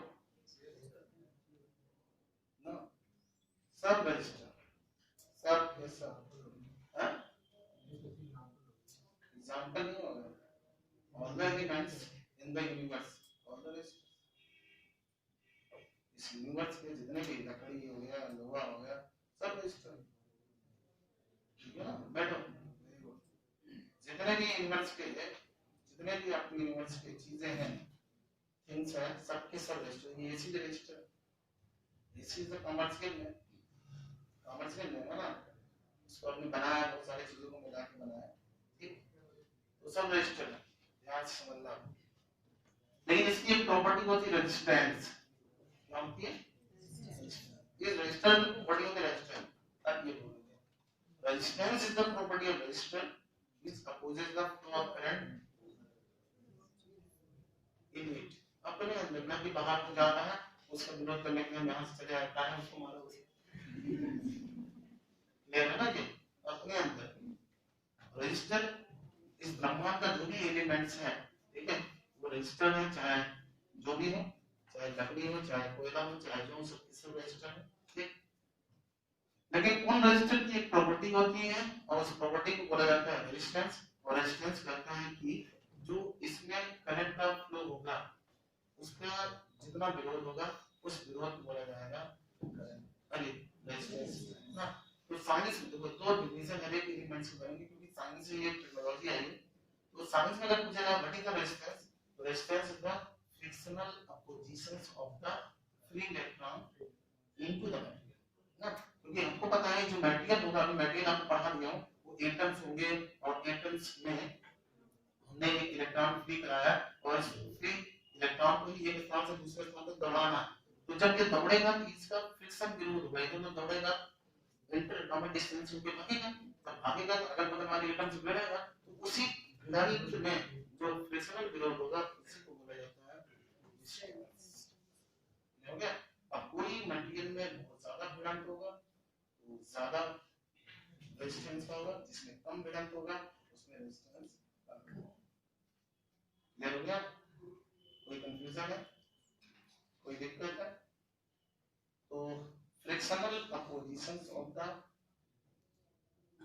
free electron into the material called the resistors clear एकदम समझते रहिए अब देखो ध्यान देते रहना ये रजिस्टर आपके का ब्रह्मांड का जो भी मटेरियल है सब रजिस्टर है इलेक्ट्रिकल वाले इसको तीन कैटेगरी में बांटते हैं एक को बोलते हैं कंडक्टर कंडक्टर भी एक रजिस्टर मजेदार चीज है दूसरा आपके पास आता है रजिस्टर ये ठीक है तीसरा आता है जिसको बोला जाता है इंसुलेटर ठीक है इसी रजिस्टर को सेमीकंडक्टर की भी कैटेगरी में रखा जाता है कभी कभार वही कंफ्यूजन हो जाता है माइक्रो में तो सेमीकंडक्टर में रखते हैं कि रजिस्टर देखिए कंडक्टर या जिसको लो रेजिस्टेंस वैल्यू रजिस्टर्स चलिए लिख के देखिए medium value resistors and this one is not high value resistors ठीक है इसी रजिस्टर को तीन कैटेगरीज में डिवाइड किया गया एक को लो वैल्यू बोला गया दूसरा मीडियम वैल्यू बोला गया गया, पिछले को हाई वैल्यू बोला गया, जो लो वैल्यू है उनका फिर से कमर्शियल में है कंडक्टर। कमर्शियल मतलब जब ये कॉमर्स बिक्री में आए तब बोला जाएगा ये कंडक्टर ना।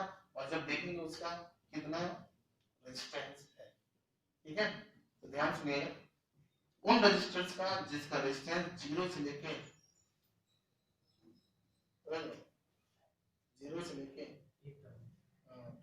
1 ओम तक का रेजिस्टेंस मिले, ठीक है। 0 से 1 ओम तक जो भी मटेरियल है उन सबको हम दूसरे कैटेगरी में देते हैं जिसका नाम है कंडक्टर। इसमें लिखते हैं क्लियर हो गया। 1 ओम से ज्यादा 0.9 मेगा ओम 0.9 मेगा ओम तक के जो भी रजिस्टर्स होंगे उनको हम लोग या तो रजिस्टर ही बोलते हैं जो इलेक्ट्रॉनिक्स सर्किट में यूज होंगे, या उसको हम लोग सेमीकंडक्टर, ठीक है। और जिनका 0.9 मेगा ओम से ज्यादा हो जाए, ठीक है, उन सभी रजिस्टर को एक नया नाम दे देंगे जिसका नाम है इंसुलेटर्स ना। इंसुलेटर्स नाम दे देंगे, या एक हो जाता हाई वैल्यू रजिस्टर्स, ठीक है। ये कमर्शियल में है, ये कौन सा नाम है कमर्शियल। रजिस्टर 3 कैटेगरी होता है, लो वैल्यू का होता है, मीडियम वैल्यू का होता है, हाई वैल्यू, ठीक है। रेंजेस ऑफ ह्यूमन बिलो 0 से 1 ओम उसको लो वैल्यू होगा। इन कमर्शियल जो मार्केट में आ जाएगा उसको कंडक्टर बोला जाएगा, जैसे कॉपर एल्युमिनियम ना सिल्वर ये सब कंडक्टर में आ जाते हैं क्योंकि इसका रेजिस्टेंस जब आप मेजरमेंट करोगे हमेशा 1 ओम से कम ना। जब इलेक्ट्रॉनिक सर्किट पढ़ते हो वहां पे आप देखते हो 5-10 ओम लिखते हो ना, और वहां रेजिस्टर्स ना किसी भी टाइप का लीड टाइप का जैसा भी रेजिस्टर, ओके। ये करेक्ट है। नेक्स्ट आपके पास हाई वैल्यू का आएगा। हाई वैल्यू दैट मींस जिसका रेजिस्टेंस अमाउंट जब मेजरमेंट करोगे आपके पास याद रखना बिना मेजरमेंट किए हुए मंडली का और सारे यूनिट तक में उनका आप नहीं बता सकते हो कमर्शियल में कि कंडक्टर है कि रेजिस्टर है कि इंसुलेटर ना। सेमीकंडक्टर आल्सो है मीडियम वैल्यू रेजिस्टर्स। सेमीकंडक्टर समझना डायोड्स को एज रेजिस्टेंस का यूज किया गया होगा। इलेक्ट्रॉनिक्स वाले बैठे इलेक्ट्रिकल वाले तो सोचेंगे नहीं ऐसे रेजिस्टेंस का यूज किया जाता है, ठीक है। रेजिस्टेंस का क्यों यूज किया जा रहा है अब आना चाहिए आपको समझ के पहले रखना है। क्लियर हो गया, कोई कंफ्यूजन हो गया। तो जब हवा भरते हो ना हवा, तो हवा देखना जो उसमें पार्टिकल्स होते हैं ना वही फ्रिक्शनल विरोध करते हैं ना, और उसी से पता चलता है कितना बड़ा विरोध होगा। जितना ज्यादा डस्ट उस्ट वाला होगा ना उतना ही देखोगे आपको विरोध ज्यादा करना पड़ेगा। करके देखो ना कभी कम, अब तो आप 2 रुपये दे 3 रुपये दे हवा भरवा देते हो ना, प्रैक्टिकल लाइफ पाएंगे ना। 1 रुपये से कम चाचा जी कहते थे नहीं तुम्हें हवा भरना है शरीर मजबूत होता तुम करो अपने से। आज तो इतना पैसा मिलता है हम कुछ नहीं करते हैं, यही ना एक बहाना है पढ़ने का टाइम नहीं है, मतलब हवा भरेंगे तो पढ़ेंगे कब। बहुत अच्छा बना हुआ है कि जब हम साइकिल से जा रहे हैं और हवा हम भरेंगे तो पढ़ेंगे कब, मतलब कितने एनर्जी लॉस हो जाए, ठीक है। तो इसलिए जब भी हवा भरोगे देखोगे उसका पाइप गर्म होगा। क्यों गर्म होगा क्योंकि वो रेजिस्टेंस गर्म होता है कि ताकि क्या होने क्या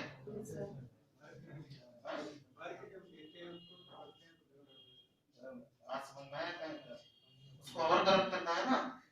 उसमें क्या करो ना पंपिंग तुम भर लो उसके बाद में थोड़ी मिट्टी डाल देना, पार्टी जितना बढ़ जाए ना डस्ट वाली पार्टी कर देना। दूसरा जब आएगा ना उसको और फोर्स से आप करना पड़ेगा कि फ्रिक्शनल विरोध और ज्यादा असर का प्रैक्टिकल चीज बता ना। तो फ्रिक्शनल विरोध कम करने का तरीका वाले तेल उल्टा कर पिस्टन लगाता है ना उसमें देखो लुब्रिकेशन कर देता है जिससे सरके ना। तो ये सब तरीके हैं, यहाँ भी लुब्रिकेशन डालेंगे हम लोग रेजिस्टर का रेजिस्टेंस कम करने के लिए लुब्रिकेशन डाल सकते हैं। एल्वाइन करते हैं लोग, एल्वाइन कोई भी रेजिस्टर एल्वाइन रेजिस्टर होता है, एल्वाइन रेजिस्टर मिक्सचर होता 2 or more than 2 metals और एक मेटल ऐसा है जिसमें फ्रिक्शनल विरोध कम से कम सरकने वाला, ठीक है ना। तो यहाँ पे कोई दिक्कत तो जब तक आप उसको मेजरमेंट नहीं करोगे तब तक आप नहीं बता सकते कि किस कैटेगरी में आएगा। ओके, कोई दिक्कत है? अब देखो यहाँ देखो अपने आप फॉर्मूला बनता है जो आप लोग रखते हो ना। अब देखो आप इस इलेक्ट्रॉन का फ्रिक्शनल विरोध जितनी इसकी लंबाई बढ़ाते जाओगे, देखो ध्यान से, लंबाई बढ़ाओगे उतना विरोध ज्यादा होगा। इसका मतलब r is proportional to the length of the charge या length of the current। आप लेंथ आप मेडिकल बोलते थे, कितना गलत बोलते हैं। अगर इलेक्ट्रॉन केवल यहाँ से यहाँ तक आया ना तो बस इतना रेजिस्टेंस है, उसके आगे नहीं।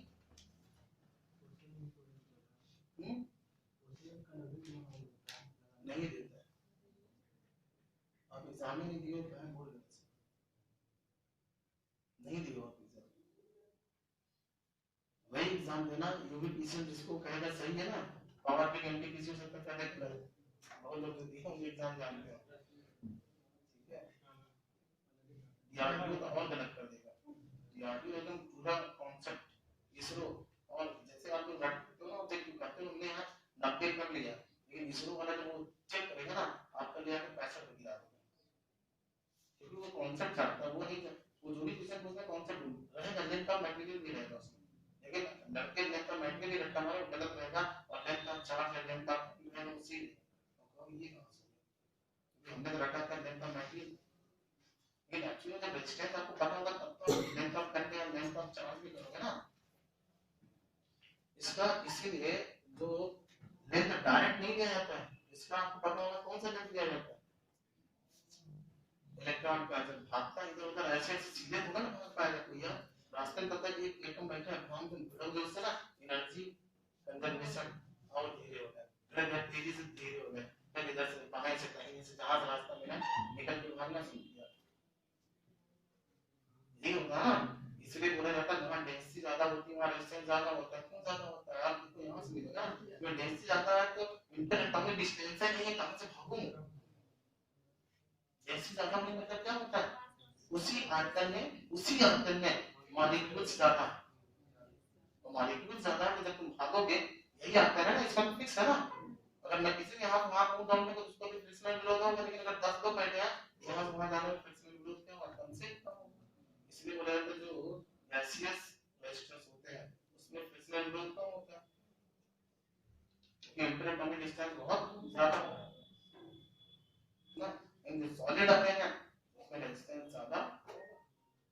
ठीक है, तो क्लियर हो गया ये, कोई दिक्कत? दूसरा फिर आपको पता है कि रेजिस्टिविटी जो एक प्रॉपर्टी थी 1/n था, यही ना प्रूव कराया है सर मैंने। जब कंडक्टिविटी इज जिम्मेदारी n ही है,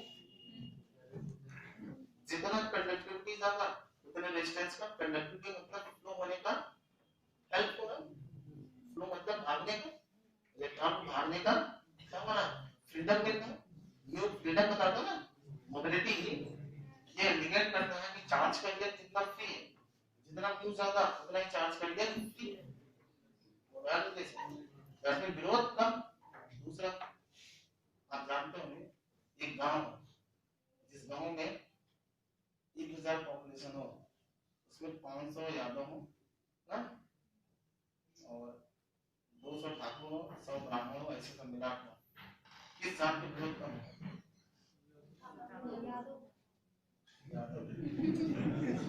नहीं मतलब क्यों हुआ, मेजॉरिटी था, देखो ना अपने आप लोग क्लियर हो गया। इसका उन सब मटेरियल में जिसमें नंबर ऑफ फ्री इलेक्ट्रॉन ज्यादा होगा उसकी कंडक्टिविटी अच्छी होगी, कंडक्टिविटी अच्छी होगी क्योंकि उसका विरोध कम होगा। अभी 500 लोग हैं, मारेंगे सब मिलके मारेंगे, तो नाम सब है लोग, क्लियर है ना। अब क्या देखना, जिस गांव में जिसकी मेजॉरिटी ज्यादा होगी उसका थोड़ा सा विरोध वहां पे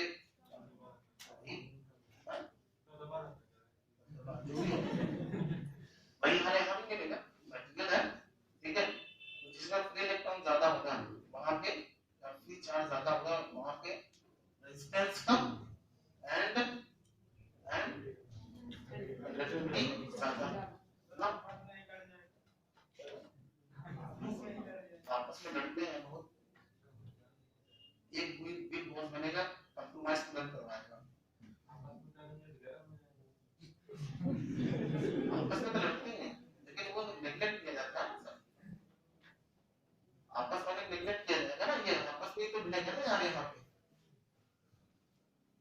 इलेक्ट्रॉन का इलेक्ट्रॉन से भिड़ंत होता है लेकिन हम उसको इग्नोर करते हैं। ये इलेक्ट्रॉन का जो प्रोटॉन से होगा ना रिकॉम्बिनेशन दिखाते हैं। ठीक है, अब देखो इसका मतलब R is proportional to the conductivity resistivity होगा ना, विरोध बता रहा था, ये विरोध यहाँ कौन बता रहा है, रेसिस्टिविटी। सही हो गया, नहीं आ रहा है बता देना, सही है ना। इधर देख लो, इधर यही मटेरियल था, इसका क्रॉस सेक्शन अभी इतना था, इसी क्रॉस सेक्शन और बढ़ा दो, क्रॉस सेक्शन बढ़ा दिया आपने। अब मॉलिक्यूल्स के बीच का इंटरएटॉमिक डिस्टेंस बढ़ेगा, इलेक्ट्रॉन को भागने में आसानी होगी, विरोध कम हो जाएगा। ये विरोधी बता रहा है ना, फ्रिक्शनल विरोध। हाँ, that's mean R is proportional to the 1/8। Formula आ गया R is equal to rho L upon। Sir ये बढ़ाने पर डेंसिटी वही है, ये बढ़ाने पर डेंसिटी आयतन वही है, आयतन की ध्यान देना पहले ना, density is not a matter of the cross section, it's matter of the आयतन, आयतन ले रहे हैं। तो देयरफॉर आप लोग पढ़ते हो कि R is equal to the rho L upon। ये देखो, ये प्रॉपर्टी मटेरियल की है, ये प्रॉपर्टी किसकी है, मटेरियल की प्रॉपर्टी, ये अलग होगा, ठीक है, सिलेबस का ये अलग होगा, ठीक है, बट ये और ये प्रॉपर्टी किसका, किसका, चार्ज।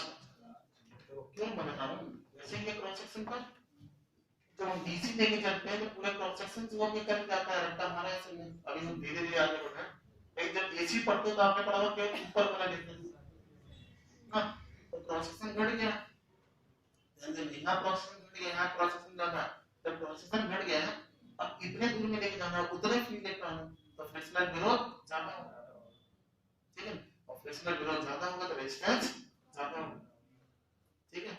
वही चीज लिखा मैंने, इसका क्रॉस सेक्शन एरिया बढ़ गया, एसी में घट गया, एसी में घट गया तो रेजिस्टेंस एसी का ज्यादा है, जबकि डीसी का क्या होगा, कम होगा, क्योंकि जितना क्रॉस सेक्शन आप इसलिए आपको ये फार्मूला, अगर ये फार्मूला डीसी के लिए पढ़ रहे हो तो एकदम सही है, लेंथ ऑफ द मटेरियल सही, और cross section area of the material, तो डीसी में पूरे क्रॉस सेक्शन से होके जाना, पूरे लेंथ में जाता है, क्योंकि एसी में ऐसा नहीं है। तो हमें क्या ऐसा फार्मूला पढ़ना है जो यूनिवर्सल काम आए ना, यूनिवर्सल, ये जो फॉर्मूले बनाए जाते हैं ये यूनिवर्सल बनाए जाते हैं, कहीं भी यूज करो तो वो फॉर्मूला आपका गलत हो जाएगा, सेमीकंडक्टर के लिए गलत हो जाएगा, लेंथ ऑफ सेमीकंडक्टर ना, और लेंथ ऑफ द इंसुलेटर, ये जो फॉर्मूला है इसके लिए भी लगेगा, इसके लिए भी लगेगा, इसके लिए भी लगेगा, और चाहे जिस टाइप का सोर्स हो उसके लिए भी लगेगा, ठीक है। लेकिन जब डीसी में अगर आप सोर्स यूज करोगे वही मटेरियल रहेगा तो ये फॉर्मूला जो आप रट्टा मार लो कि length of the material cross section area of the material वो सही है। ये जैसे ही सिग्नल अभी डीसी का सिग्नल ऐसे जाएगा ना, अगर आपने ऐसा सिग्नल इलेक्ट्रॉनिक्स में ऐसा यूज कर लेते हैं, इलेक्ट्रॉनिक्स वाले ऐसा यूज कर लेते हैं, ठीक है, इलेक्ट्रिकल वाले ऐसा यूज कर लेते हैं, अगर ये सब यूज कर रहे हो तो ये फॉर्मूला आपका काम में आएगा, जो आप रखे हो वो गलत हो जाएगा। तो देयरफॉर हमेशा याद रखिए यूनिवर्सल चीजें हो वो लेंथ ऑफ चार्ज है या करंट है, और नीचे वाला length cross sectional area of charge है या कितने क्रॉस सेक्शन से करंट होके चार्ज, अगर क्रॉस सेक्शन घट गया, क्रॉस सेक्शन घट गया बस इतने से ज्यादा ना, तो ऑब्वियसली है उसका रेजिस्टेंस बढ़ जाएगा, इसलिए एसी रेजिस्टेंस का मान अल्फा गुना आर डीसी होता है, और अल्फा का मान 106 से लेकर 201 107 तक पूरे गुना तक बढ़ गया। क्यों बढ़ गया, क्योंकि अब करंट पूरे क्रॉस सेक्शन से ना जाके उसके केवल आउटर आउटर सरफेस से होके जा रहा है, इसी स्किन पर फॉर्मूला है। और इलेक्ट्रॉनिक्स वाले और मजा देते हैं क्योंकि स्किन और बढ़ेगा जितना फ्रीक्वेंसी बढ़ेगा और पतला हो गया और पतला कर दिया। एक काम करते हैं लोग इंसुलेटर लेते हैं उसके ऊपर कंडक्टिव लेप मार देते हैं, वो कंडक्टर बोला जाएगा। कम्युनिकेशन ही जो करते हैं मैक्सिमम से पूरा, पहले जमाने में टेलीफोन सॉलिड कंडक्टर यूज करते थे क्योंकि टेक्नोलॉजी इतनी अच्छी हमारी थी नहीं। आज हम कैसा कंडक्टर यूज करते हैं, कैसा यूज करते हैं, conductive layers, conductive layers pipe line है, इसके अंदर क्या करते हैं कंडक्टर का पॉलिश करते हैं, पॉलिश, और वही कंडक्टर इलेक्ट्रॉनिक्स फाइबर का नाम नहीं सुना, फाइबर क्या है, इंसुलेटर है, क्योंकि उसके अंदर है इंडक्टर अभी है, लेकिन क्या ये शॉर्ट कंडक्टर नहीं यूज करते इलेक्ट्रॉनिक्स, क्योंकि इनके यहाँ गीगाहर्ट्ज और मेगाहर्ट्ज की बात चल रही है। फ्रीक्वेंसी जितना बढ़ेगा उतना ही स्क्रीन प्रभाव पड़ेगा, स्क्रीन प्रभाव पड़ना मतलब करंट और बढ़ जाएगा, ये मिलेगा पावर सिस्टम में। चले रजिस्टर में कोई दिक्कत है किसी को? नहीं है ना? अब मैं कोई एक चीज नहीं बताएंगे कि सीरीज में जुड़ेगा क्या होगा, पैरेलल जुड़ेगा क्या होगा, ये समझना होता है ना। ये एक बार voltage equation current equation subject करें, क्योंकि ये ओम्स लॉ में भी यूज हो रहा है।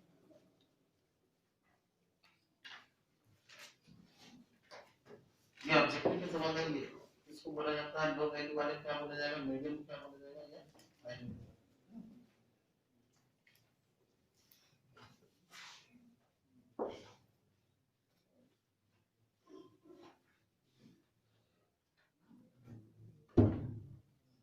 देखो रजिस्टर है, रजिस्टर का एक तो हमें करंट इक्वेशन चाहिए, दूसरा वोल्टेज इक्वेशन चाहिए, तीसरा पावर इक्वेशन चाहिए और चौथा एनर्जी। बस इतने चीजें इलेक्ट्रिकल मालूम चाहिए और इलेक्ट्रॉनिक्स मालूम, उसके अलावा कुछ नहीं चाहिए। ठीक है, तो कोई रजिस्टर है, ध्यान देखिएगा ये रजिस्टर है, इसका इक्विपोटेंशियल है, इक्विपोटेंशियल है, दस में सब जगह पोटेंशियल सेम हो, 0 है तो 0 या 5 वोल्ट हो तो यहाँ भी सब जगह। ये समझ में? कोई भी मटेरियल हो, ये इक्विपोटेंशियल सरफेस है, इसका सब जगह इक्विपोटेंशियल है, मैं कहीं भी सॉल्व कर जाता हूँ, इक्विपोटेंशियल है ना, ये 0 है तो 0। ठीक है, इसके इक्विपोटेंशियल सरफेस पे जहां जहां एक्जिस्टेंस ऑफ वोल्टेज और करंट होगा, ठीक है, जहां जहां वोल्टेज या करंट का एक्जिस्टेंस होगा उन पॉइंट्स को टर्मिनल बोला जाएगा ना। इस तरह से हम इलेक्ट्रिकल वाले इसको डिजाइन करते हैं कि दो ही पॉइंट्स में आपको वोल्टेज या करंट का एक्जिस्टेंस मिलेगा, इससे मतलब इलेक्ट्रॉनिक्स वाले जो प्रोटीन बनाने होता है चार बनाने, लेकिन हम इस तरह से डिजाइन करते हैं कि हमें दो ही मिले, क्योंकि हमारे पास जो भी एलिमेंट्स आएगा उसके पास केवल दो टर्मिनल है। ठीक है, लेकिन हो सकता है इलेक्ट्रॉनिक्स में मल्टी टर्मिनल, मल्टी तीन या तीन से। तो देखो इधर ये एक टर्मिनल है ए और ये टर्मिनल है ये बी। ठीक, इस पर्टिकुलर मटेरियल का हमने डिजाइन कर लिया है कि कितना रेजिस्टेंस बना लिया। ठीक है, कार्बन कंपोजिट रेजिस्टेंस 1.5 रुपए का आता है, छोटा सा कलर पैड लगा रहता है, देखा ना ऐसा, तो इसको बनाना उसी समय इसको हमने डिजाइन कर दिया कितना इसका रेजिस्टर होगा। ध्यान देखिए, अब इसी में हमें लगाना है कि इसका करंट कितना होगा, रिलेशनशिप, इसका वोल्टेज रिलेशनशिप कितना होगा, इसका पावर रिलेशनशिप कितना होगा, इसका एनर्जी रिलेशनशिप कितना होगा, ये रजिस्टर, ये रजिस्टर। ठीक है, कोई दिक्कत है? नहीं, नहीं है ना। तो ओम्स लॉ, ओम्स लॉ क्या कहते हैं, हो गया, the amount of current in two terminal devices is proportional to the ED across the terminal. Clear हुआ? नहीं हुआ? The amount of current in two terminal elements is proportional to the ED across the terminals. ठीक है ना? इसका मतलब ये हो गया कि जो PD है दैट मींस ये V1 है ये V2 हो, तो PD मतलब V1 का ना, जो भी बड़ा हो उससे छोटा घटा देना। अगर V1 बड़ा है तो V1 ये ऐसे बन गया ना, और ये हमें पता नहीं है कौन बड़ा है, तभी हमें पता नहीं ना।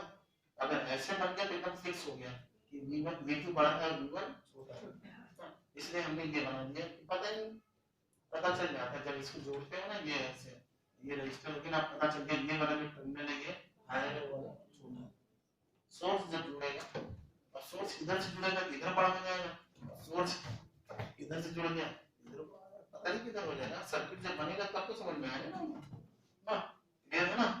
तो ईडी ये हो जाएगा, इसको ईडी को हम लोग डेल वी से दिखाते हैं ना, del V is proportional to the, जितना डेल वी ज्यादा उतना ही करंट ज्यादा है।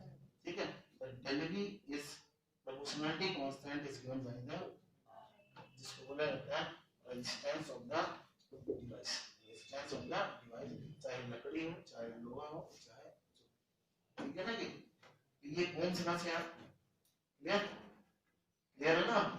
अब ध्यान दीजिए ओम्स लॉ से है करंट इक्वेशन I बराबर हो जाएगा del V अपॉन R, कोई दिक्कत है ना। तो याद रखिए and voltage equation del V is given by the I into 1 power equation power क्या होगा I square या V square पावर ना या V into I ना सब सही है ओके। अच्छा AC आएगा VI cos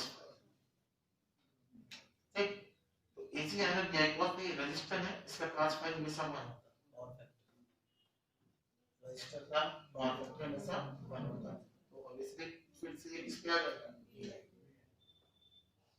देना ना ये and energy is given by the I square R into T या V square on R into T ठीक या V I जितने ही समय के लिए ठीक है। अब याद रखिएगा क्या देखिए आपको जो बिल देना है एनर्जी जो यूटिलाइजेशन पढ़ लोगे यही बिलिंग आपको इसी देना है इसी का बिल देना है और किसी का नहीं देना। बिल जो दोगे आप इसी को दोगे तो रजिस्टर ही एक ऐसा प्रॉपर्टी है वो ध्यान रखिएगा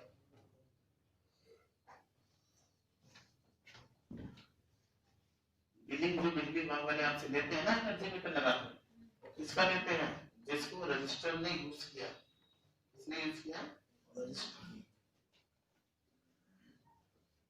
और किसी चीज का हम बिल नहीं लेते हैं आपसे पता है कर देंगे ना तो रजिस्टर का बिल लेता है ना तो कंडक्टर केवल एक चीज का बिल हम लोग आपसे लेते हैं उसका नाम है रजिस्टर ठीक। इधर देखिए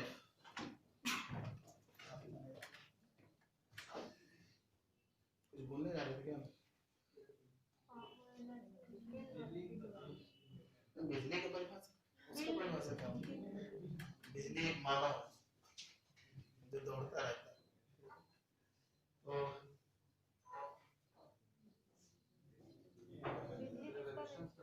हाँ देखो इसमें बात आ जाती है कि ये लीनियर है कि नॉन लीनियर है ठीक है लीनियर है कि नॉन लीनियर क्योंकि एलिमेंट्स आते ही आ जाते हैं ये लीनियर है कि नॉन लीनियर।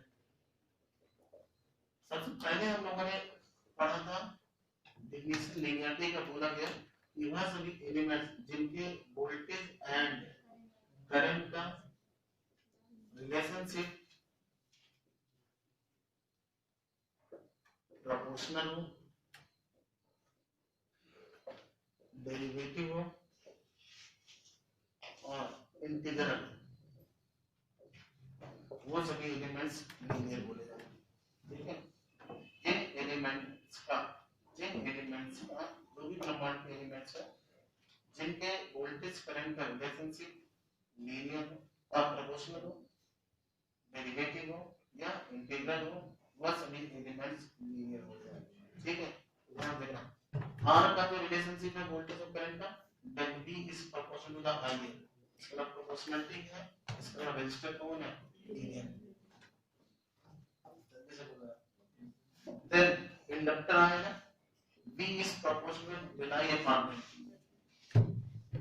डेरिवेटिव है बोला है ना जैसे इसका मतलब ये क्या होगा लीनियर ठीक है ना।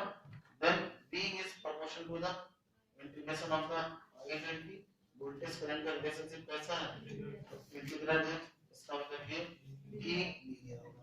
तो आपको बात याद रखिए कि इंडक्टर कैपेसिटर रेजिस्टर ये इलेक्ट्रिकल के लीनियर एलिमेंट्स ओके कोई कंफ्यूजन। आज लीनियरिटी टेक्नोलॉजी से चेक किया जाता है ये तो पूरा रिलेशनशिप मैथमेटिकल चीजें थी ये मैथमेटिकल चीजें है ना आपने मैथमेटिकल बना दिया कि वोल्टेज करंट का रिलेशनशिप प्रोपोर्शनल इंटीग्रल या डेरिवेटिव हो वो लीनियर लेकिन आज चेक भी किया जाता है तो चेक करने का तरीका हमारे पास है लिखा रहता है कि लीनियर एलिमेंट्स वो हैं जो होमोजेनिटी के नियम का पालन करें होमोजेनिटी के नियम का पालन करें। होमोजेनिटी के नियम में दो आएंगे एक स्कैनिंग प्रॉपर्टी आएगी, ठीक है, और दूसरा क्रम विनिमय, इसमें इंग्लिश में क्या बोलेंगे, हाँ?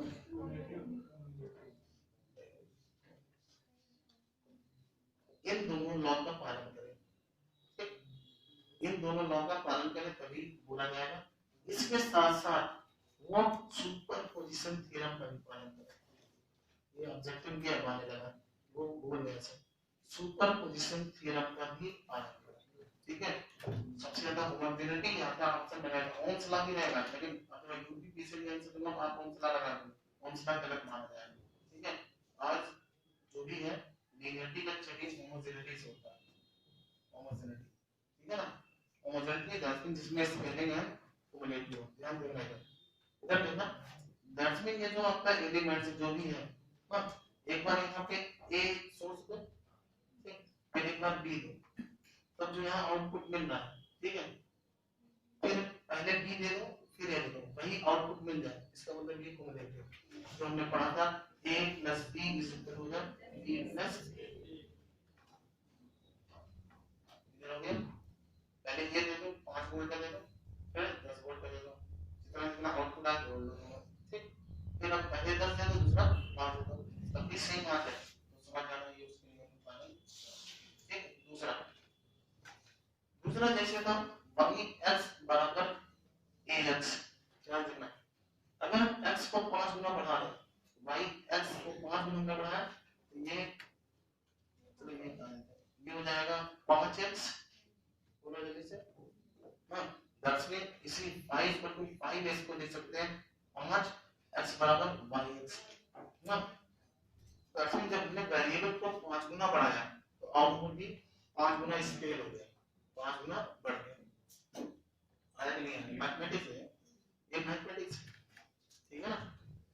yx बराबर x था, ठीक है, या ax लिख लो कोई दिक्कत नहीं है, ax लिख लो जो लिखा था मैंने, तो 5ax हो जाएगा, 5 गुना हमने केवल वेरिएबल बढ़ाया, अगर x जहां था 5x लिखा जाएगा तो अब ये भी हो जाएगा 5yx, तो yx बराबर ax है, ठीक है ना। लेकिन देखो अगर ऐसा लिख दिया, ध्यान देखते रहना, yx बराबर लिख दिया गया ax क्यूब, ध्यान दीजिए, अब हम x को 3 गुना बना रहे हैं, इसके 3 गुना होना चाहिए, देखो कितना होता है बराबर 3x का क्यूब 3 इक्वल 27x क्यूब, बस दैट मींस लगा 27ax cube, that means 27yx। अब देखो आपने केवल 3 गुना वेरिएबल बनाया, लेकिन स्केलिंग कितने को 27 गुना है, इसका मतलब ये स्केलिंग प्रॉपर्टी का पालन नहीं करना, इसका मतलब जहां पे ये फार्मूला मिलेगा ये नॉन लिनियर, ये कैसा है नॉन लिनियर, दैट्स मीन अगर हमने y x में x गुना बढ़ाया तो y x में a गुना या जो भी बढ़ा दिया है हम y x बराबर a, तो y अच्छा मैंने ये फिर a x किया, ये भी निकालना है a गुणे y x, a गुना बढ़ाया है तो टोटल का a गुना होना चाहिए,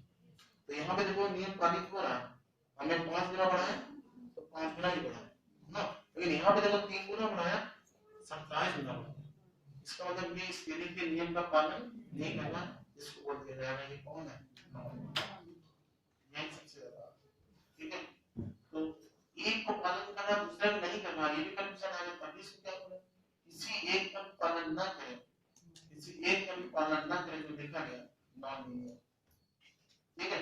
इसलिए डायोड्स नॉन लीनियर है क्योंकि इनका वोल्टेज करंट रिलेशनशिप I बराबर a plus b plus c b, ठीक है। आप इसको एक गुना कुछ भी बढ़ाओगे तो 2.5 गुना 3 गुना बढ़ रहा है, इसका मतलब डायोड क्या है, क्लियर मैथमेटिकल फार्मूला क्लियर हो गया, दिक्कत है किसी को दिक्कत नहीं है, नहीं है ना।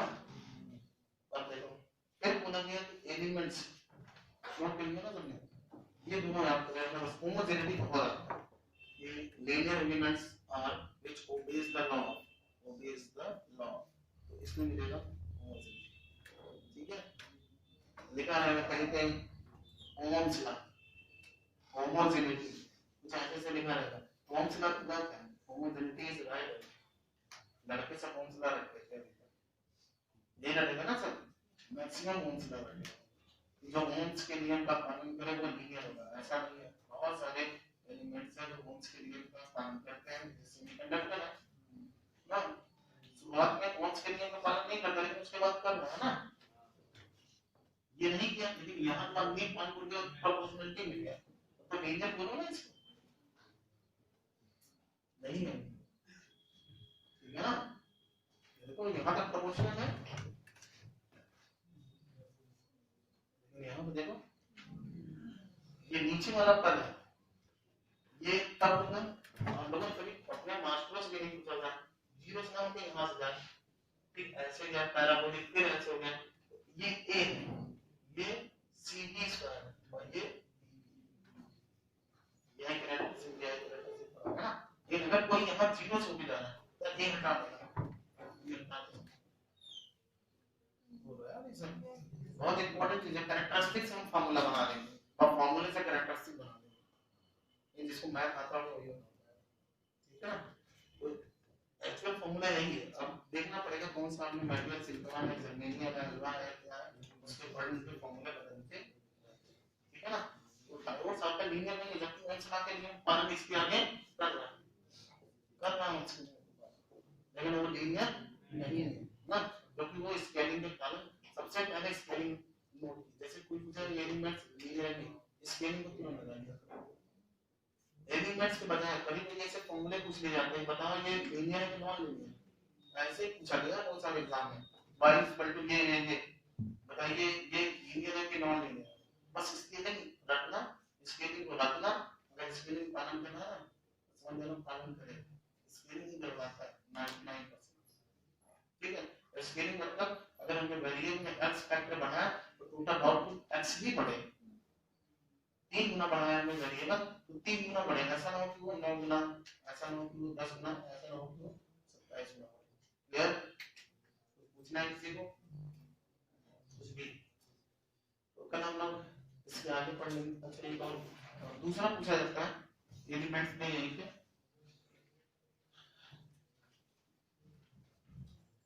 नहीं वो तो बहुत लंबा है और सब चीजें बताना है, तो कल बताएंगे, ठीक है। शाम को आपका इलेक्ट्रॉनिक्स दोनों चलेगा, ठीक।